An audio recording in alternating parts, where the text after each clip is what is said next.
केरला की राजनीति में चुनाव से पहले माहौल काफी गर्म हो चुका है।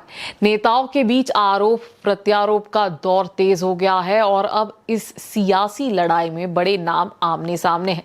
केरला के मुख्यमंत्री पिनराई विजयन ने कांग्रेस नेता राहुल गांधी पर तीखा हमला बोला है। उन्होंने कहा है कि राहुल गांधी जैसे बड़े नेता से जिस लेवल की पॉलिटिकल समझ की उम्मीद होती है वो उनमें दिखाई नहीं देती।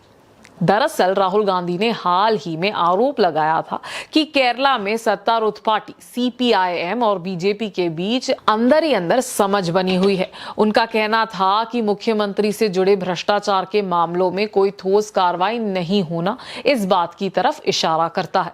इसी आरोप का जवाब देते हुए पिनराई विजयन ने राहुल गांधी के नजरिए पर सवाल उठाए। उन्होंने कहा कि बिना पूरी समझ के ऐसे गंभीर आरोप लगाना सही नहीं है। उन्होंने ये भी इशारा किया कि राजनीति में तथ्यों को समझना और सीखने की इच्छा होना जरूरी है।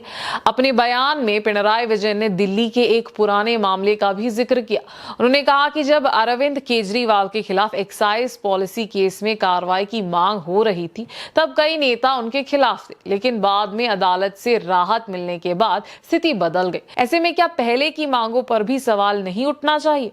वही राहुल गांधी ने अपनी वर्चुअल रैली में एक बार फिर राज्य सरकार पर निशाना साधा।